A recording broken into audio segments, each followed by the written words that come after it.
Hello everyone, welcome back to study with Sagar. So আজকের এই ক্লাসে আমরা পড়ব চ্যাপ্টার 3, যেটি তোমাদের মোস্ট ইম্পর্টেন্ট চ্যাপ্টার এই ক্লাস 12 থার্ড সেমিস্টারে।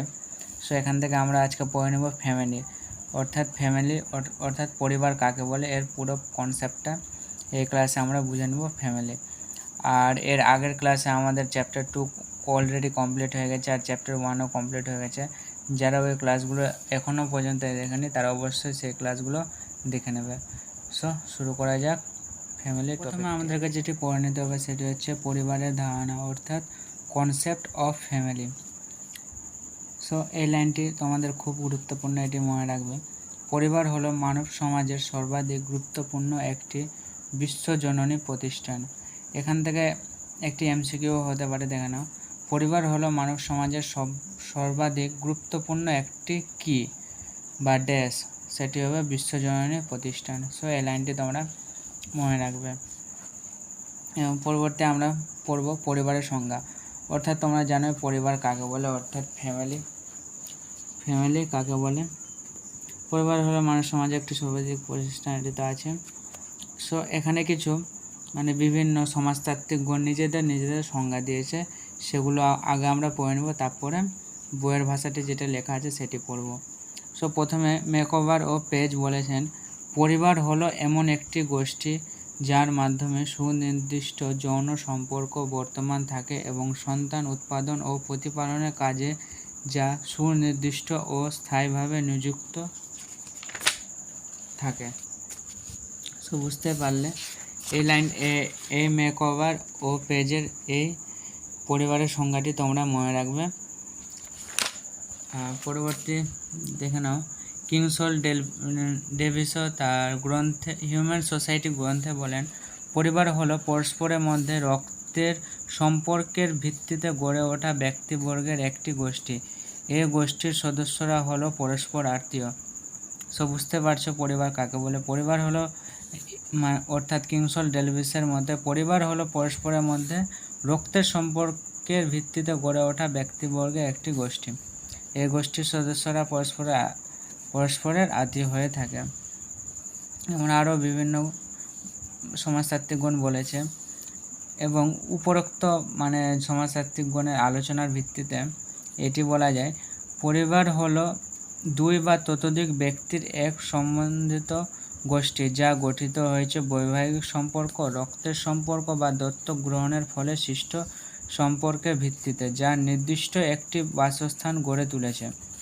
পারিবারিক কাজকর্মে পারিপার্শ্বিক ক্রিয়া প্রতিক্রিয়া ব্যক্ত করে এবং অভিন্ন সংস্কৃতির সৃষ্ট করে তাকে পরিবার বলে। অর্থাৎ বুঝতে পারলো পরিবার হলো দুই বা ততোধিক, অর্থাৎ দুইয়ের বেশি সদস্য সংখ্যাকে পরিবার বলে। অর্থাৎ পরিবার হলো দুই বা ততোধিক ব্যক্তির এক সমন্বিত গোষ্ঠী যা গঠিত হয়েছে, অর্থাৎ পরস্পরের সঙ্গে বিবাহ হলো, তার একটি পরিবার গঠন হলো, ওটাই বলা হয়েছে গঠিত হয়েছে বৈবাহিক সম্পর্ক অর্থাৎ বা রক্তের সম্পর্ক বা দত্তক গ্রহণের ফলে সৃষ্টির ভিত্তিতে যা নির্দিষ্ট একটি বাসস্থান গড়ে তুলেছে। অর্থাৎ পরিবারে একটি নির্দিষ্ট বাসস্থানও থাকবে। পারিবারিক কাজকর্মে পারিপার্শ্বিক ক্রিয়া প্রতিক্রিয়া ব্যক্ত করে এবং অভিন্ন সংস্কৃতি সৃষ্টি করে তাকে পরিবার বলে। সো তোমরা বুঝতে পেরে গেলে পরিবারটি অর্থাৎ ফ্যামিলি কাকে বলা হয়। এরপরে আমাদেরকে যেটি পড়তে হবে, দেখে নাও, পরিবারের গঠন ও কার্যগত পরিবর্তন সম্ভব, অর্থাৎ change is structure and foundation. So এটি মনে রাখবে। যাদের কাছে বইটি আছে আমি একবার শর্ট করে তোমাদেরকে অনলি পয়েন্টগুলো একটু বুঝিয়ে দিচ্ছি, আর যাদের কাছে এই বইটি আছে তোমরা একবার এই যতটি পয়েন্ট আছে ভালো করে রিডিং পড়ে নেবে, তাহলে তোমাদের অর্থাৎ পুরো ক্লিয়ার হয়ে যাবে। আর পড়ার সময় অবশ্যই আন্ডারলাইন করে পড়বে। তো দেখো না, প্রথমে আছে যৌন ক্ষুধা বা প্রবৃত্তি নিয়ন্ত্রণ। অর্থাৎ এখানে দেখে নাও, পশ্চিমী দেশগুলিতে বর্তমানে বিবাহের পূর্বে একাধিক জনের সাথে সম্পর্ক স্থাপন, চুক্তি বিবাহ বা লাইফ টুগেদার ক্ষেত্রে প্রবণতা বেড়ে গেছে। এর প্রভাবও ভারতীয় সমাজে অনেকটা। তাছাড়া বর্তমানে এটি জাস্ট ইম্পর্টেন্ট না, পড়ে নেবে। এটি যেটি টপিকটি আছে পরিবারের গঠন ও কার্যগত পরিবর্তন সম্ভব, এটা জাস্ট তোমরা পড়ে নেবে বাড়িতে, ইম্পর্টেন্ট না অতটাও, জাস্ট পড়ে নিলে তোমাদের কি কনসেপ্টটা আরও ক্লিয়ার হয়ে যাবে। একবার দেখে নাও। শিক্ষামূলক ভূমিকা। এই পয়েন্টগুলো একবার পড়ে নেবে। পরবর্তী যেটি আমরা পড়ব দেখে নাও। এটি ইম্পর্টেন্ট, পরিবার ব্যবস্থা পরিবর্তন কারণ সমূহ, অর্থাৎ পরিবার ব্যবস্থার কারণগুলো আমাদেরকে অর্থাৎ পরিবর্তনের কারণগুলোকে আমাদের পড়তে হবে। প্রথম আছে বিজ্ঞান প্রযুক্তিবিদ্যা ও শিল্পায়নের প্রভাব, পড়ে নেবে। এখান থেকে এই আন্ডারলাইন করাটা পড়ে রাখবে। আগে যৌথ কৃষিভিত্তিক পরিবারগুলি ছিল উৎপাদনের একক অর্থাৎ প্রোডাকশন ইউনিট, কিন্তু শিল্পায়নের ফলে তার চরিত্রের বদল এসেছে, তা হয়েছে ভোগের একক অর্থাৎ উৎপাদিত শিল্পজাত পণ্যের চাহিদা এখানে ব্যাপক হওয়ায় এক ভোগ সর্বস্ব পরিবারের জন্ম হয়। তো এখান থেকে তোমাদের এমসিকিউ থাকতে পারে একটি বা দুটি, দেখে নাও। যৌথ পরিবারগুলি ছিল উৎপাদনের একক বা প্রোডাকশন ইউনিট, অর্থাৎ যৌথ পরিবার কিসের একক? Production unit. আর ভোগের এককগুলি কিসের ইউনিট? এটি। সো মনে রাখবে। পরবর্তী আছে নগরায়নের প্রভাব, ইম্পর্টেন্ট আধুনিক শিল্পর প্রভাব, অর্থাৎ মেনলি এই পয়েন্টটাতে বলা হয়েছে পরিবার ব্যবস্থার পরিবর্তন কারণ সমূহ, অর্থাৎ আমাকে কারণগুলো জানতে হবে। সো একবার তোমরা পড়ে নেবে। বিবাহ ব্যবস্থার বদল, গণতান্ত্রিক ভাবনা চিন্তার প্রসার, এগুলো পড়ে রাখবে। আর যেটি তোমাদের ইম্পর্টেন্ট সেটি হচ্ছে বিভিন্ন আইনের প্রভাব, এটি তোমরা ভালো করে মুখস্থ করে নেবে। এটি এখান থেকে তোমাদের একটি থেকে দুটি এমসিকিউ অবশ্যই থাকবে। শুধু দেখে নাও। ভারতে পরিবার ব্যবস্থার পরিবর্তন পেছনে কতগুলি সরকারি আইনকে দায়ী করা যায়, যেমন 1872 সালে সংস্কার আইন, এতে ছেলেমেয়েদের পিতামাতার ইচ্ছার বিরুদ্ধে বিবাহ করার অধিকার স্বীকৃত হয়। অর্থাৎ কোন আইনে ছেলেমেয়েদের পিতামাতার ইচ্ছার বিরুদ্ধে বিবাহ করার অধিকার স্বীকৃত পেয়েছিল? 1872 সালের সংস্কার আইনে। দেখে নাও। চাইল্ড ম্যারেজ রেজিস্ট্রেশন অ্যাক্ট 1929 ও হিন্দু ম্যারেজ অ্যাক্ট 1955, এই আইনগুলির দ্বারা কম বয়সীদের বিবাহ নিষিদ্ধ করা হয়, ফলে শিক্ষা গ্রহণে অনেকটা সময় পায় এবং তাদের মধ্যে সচেতনতা, ব্যক্তি স্বাধীনতা বোধ বাড়ে, যা পারিবারিক বন্ধনকে দুর্বল করে। সব মেনলি এই আইনগুলো আছে, এই আইনগুলো কিসের কারণে তৈরি হয়েছিল সেটি মেনলি এখানে বলা হয়েছে। জাস্ট তোমরা অত না পড়ে জাস্ট মুখস্থ রাখবে এর আইনগুলোর নাম আর কত সালে কোনটি তৈরি হয়েছিল। যেরকম হিন্দু ম্যারেজ অ্যাক্ট কত সালে তৈরি হয়েছিল? 4টা অপশান আছে, 1955, 1929, 1954, 1856। তো কোনটা হবে? 1955, হিন্দু ম্যারেজ অ্যাক্ট 1955। এইভাবে তোমরা মনে রাখবে। পরবর্তী আছে স্পেশাল ম্যারেজ অ্যাক্ট 1954, আর এই আইনের বিবাহ ক্ষেত্রে পরিবারের প্রাধান্যকে দুর্বল করে। এই আইনের প্রভাব বা কারণগুলি মেনলি দেওয়া আছে এখানে। পরবর্তী আছে window remarriage act 1856, Hindu marriage act 1955 এবং হিন্দু সাকসেশন অ্যাক্ট 1956, এই দুটি আইনের দ্বারা বিবাহ বিচ্ছেদের অনুমতি দেওয়া আর এবং পিতামাতার সম্পত্তির কন্যার সমান অংশীদারিত্বের কথা বলা হয়েছে।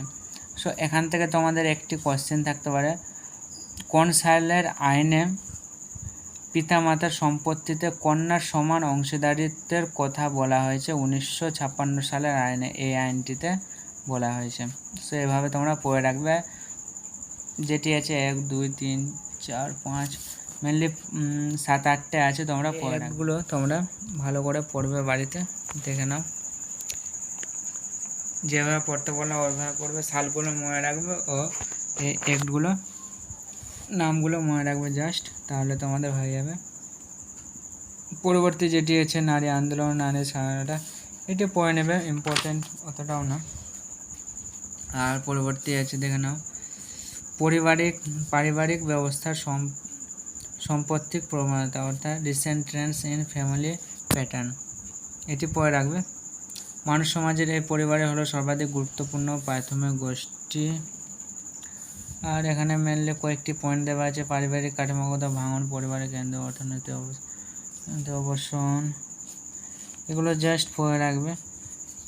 প্রাথমিক গোষ্ঠী হিসাবে পরিবারের ভূমিকা সংকোচন, পারিবারিক বন্ধনের দৃঢ়তা হ্রাস, এগুলো পড়ে রাখবে। দেখে নাও। আর এখান থেকে যেটি ইম্পর্টেন্ট যেটি পয়েন্ট, সেই 2 থেকে 3টি পয়েন্ট তোমরা একটু ভালো করে পড়বে। এখান থেকে তোমাদের মেবি এমসিকিউ থাকতে পারে। দেখে নাও, এই 7 নম্বর যেটি পয়েন্ট আছে, পারিবারিক দুর্বলতা ও কিশোরী অপরাধীর সংখ্যা বৃদ্ধি। অর্থাৎ কিশোরী অপরাধীর সংখ্যা বৃদ্ধিটা, এই কনসেপ্টটা এখানে ভালো করে বুঝিয়ে দেওয়া আছে, তোমরা পড়ে নেবে। আমি একবার তোমাদেরকে বুঝিয়ে দিচ্ছি, দেখে নাও। আধুনিক দম্পতি কেন্দ্রিক একক পরিবারের আয়তন ক্ষুদ্র। অর্থাৎ এখানে মেনলি বলা আছে আধুনিক যেটা, মানে এখনকার যেটা ফ্যামিলি হচ্ছে একক পরিবারটা আয়তন ক্ষুদ্র। একক পরিবার কাকে বলা হয়? খুবজন হাজব্যান্ড ওয়াইফ আর 1টা থেকে 2টো বাচ্চা, ওটাই হচ্ছে একক পরিবার, আয়তনে ক্ষুদ্র হয়ে থাকে। আবার তার সদস্যদের মধ্যে নানা কারণে পারিবারিক বন্ধনের টান অনেক শীতল, স্থায়িত্ব দৃঢ়তা অনেকটা হ্রাস পেয়েছে। আর এই পারিবারিক দুর্বলতার কারণে বৃদ্ধি পাচ্ছে কিশোরী অপরাধের সংখ্যা। সো বুঝতে পারলে, এই যেটা একক পরিবার, সে একক পরিবারে আছে, আর এর মধ্যে কিছু কিছু পারিবারিক বন্ধনের টান থাকে, আর এই পরিবারের দুর্বলতার কারণে বৃদ্ধি পাচ্ছে কিশোরী অপরাধীদের সংখ্যা। ক্ষুদ্র ক্ষুদ্র এক পরিবারে বাবা মাকে কাজের সূত্রে বাইরে যেতে হয়, ফলে সন্তানদের সাথে সংমনোযোগের সময় কম যায়, ফলে নৃশংসতা বাড়ে, কাজের লোকের কাছে বড় হওয়ায় শিশু মনে নানা বিকল দেখা দেয়, আর এই নিটফল হয় সন্তান পারিবারিক অবহেলা সহ করে বিহুর্মুখী হয়ে পড়ে। অর্থাৎ এই কনসেপ্টটা পুরো 7 নম্বর পুরোটা তোমরা যদি পড়ো, তাহলে অবশ্যই তোমরা বুঝতে পারবে কিশোরী অপরাধের সংখ্যা বৃদ্ধির কারণটি। মেনলি এটা দেওয়া আছে, তো পড়ে রাখবে। আর তার সাথে এই পয়েন্টটি পড়ে রাখবে, পরিবারের 2 প্রজন্মের বিরোধ। 8 নম্বর পয়েন্টে ইম্পর্টেন্ট, এটি তোমরা ভালো করে পড়ে রাখবে। আর মেনলি এই লাইনটা তোমরা বিশেষভাবে পড়বে। নতুন প্রজন্মের কাছে পুরনো প্রজন্মের রীতিনীতি মূল্যবোধ মূল্যহীন হয়ে পড়েছে, যাকে আমরা জেনারেশন গ্যাপ বলি। অর্থাৎ আগেকার যারা প্রজন্ম ছিল আর এই প্রজন্মের মধ্যে একটা জেনারেশন গ্যাপ তৈরি হয়েছে। সাপোজ ধরে নাও, আগে তো অর্থাৎ কয়েকটা জেনারেশন আগে মোবাইল ফোন ছিল না, আর এই জেনারেশনে মোবাইল ফোনও চলে এসেছে। সো এইভাবে জেনারেশন গ্যাপটা তৈরি হয়ে থাকে। আর তোমরা এটা যদি ভালো করে পড়ো, তাহলে অবশ্যই তোমরা বুঝতে পারবে মেনলি কী বলা হয়েছে। সো এই 7 নম্বর পয়েন্ট আর 8 নম্বর পয়েন্টটা খুব ভালো করে তোমরা পড়বে, তোমরা বুঝে যাবে। আর পরবর্তী যেটি আমাদের পড়তে হবে, দেখে নাও। সো এই কটাই তুমি যদি পড়ে থাকো, মেনলি এখান থেকে খুব জোর হলে 1টি থেকে 2টি কোয়েশ্চেন। এই লাইনটি তোমরা ভালো করে মনে রাখবে, পরিবার হলো মানব সমাজের সর্বাধিক গুরুত্বপূর্ণ একটি বিশ্বজনীন প্রতিষ্ঠান। আর যেভাবে পড়তে বললাম সেভাবে একবার পড়ে নেবে এই ফ্যামিলিটা, তাতে তোমাদের এই ফ্যামিলিটা কমপ্লিট হয়ে যাবে। আর জাস্ট পড়া শেষ হয়ে যাওয়ার আগে পারলে এই যেটি ভবিষ্যৎ ও আশার কথাটি আছে, একবার জাস্ট তোমরা যদি রিডিং পড়ে না, তাহলে তোমাদের হয়ে যাবে। আর পরবর্তী ভিডিওতে আমরা পড়ে নেব রুরাল অ্যান্ড আরবান কমিউনিটিস। এটি এর পরবর্তী ক্লাসে আমরা এটি ভালো করে তোমাদের পড়ে নেব। আর এর আগের ক্লাসেরগুলোতে আমাদের চ্যাপ্টার 1 চ্যাপ্টার 2 কমপ্লিট হয়ে গেছে, আর তার সাথে আমি চ্যাপ্টার ওয়াইজ কিছু গুরুত্বপূর্ণ এমসিকিউ তোমাদের দেখিয়ে দিয়েছি। তোমরা যেটা দেখোনি সেই ক্লাসগুলো অবশ্যই দেখে নেবে। আর এই ক্লাসটি কেমন লাগলো তোমাদের, বুঝতে পারলে কিনা, আর যদি কোথাও যদি বুঝতে অসুবিধা হয়ে থাকে, তাহলে অবশ্যই কমেন্ট করে বলবে, আমি সেই পরবর্তী ক্লাসে তোমাদের বুঝিয়ে দেবো। Thank you so much, by.